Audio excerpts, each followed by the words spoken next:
Jacob flees from Laban. Jacob heard that Laban's sons were saying, "Jacob has taken everything our father owned and has gained all this wealth from what belonged to our father." And Jacob noticed that Laban's attitude toward him was not what it had been. Then the Lord said to Jacob, "Go back to the land of your fathers and to your relatives, and I will be with you." So Jacob sent word to Rachel and Leah to come up to the fields where his flocks were. He said to them, "I see that your father's attitude toward me is not what it was before. But the God of my father has been with me. You know that I've worked for your father with all my strength.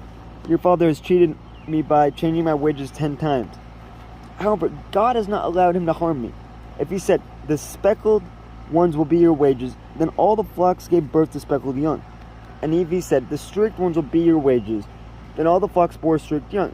So God has taken away your father's livestock and has given them to me. In breeding season, I once had a dream in which I looked up and saw that the male goats mating with the flock were streaked, speckled or spotted.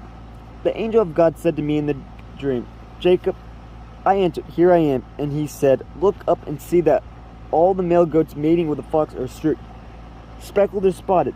For I have seen all that Laban has been doing to you. I am the God of Bethel, where you anointed a pillar and where you made a vow to me. Now leave this land at once and go back to your native land.' Then Rachel and Leah replied, 'Do we still have any share in the inheritance of our father's estate? Does he not regard us as foreigners? Not only has he sold us, but he has used up what was paid for us.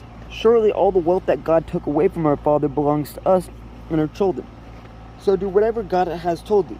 Then Jacob put his children and his wives on camels, and he drove all his livestock ahead of him, along with all the goods he had accumulated in Paddan Aram, to go to his father Isaac in the land of Canaan. When Laban had gone to shear his sheep, Rachel saw her father's household gods.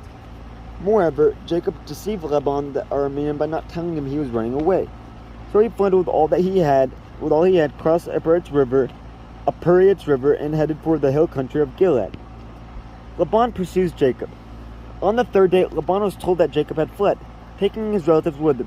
He pursued Jacob for 7 days and caught up with him in the country of Gilead. Then God came to Laban the Aramean in a dream at night and said to him, 'Be careful not to say anything to Jacob, either good or bad.'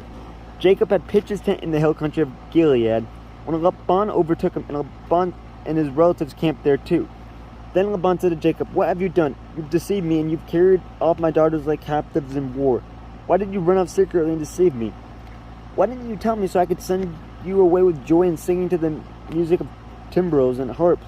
You didn't even let me kiss my grandchildren and my daughters goodbye. You have done a foolish thing. I had the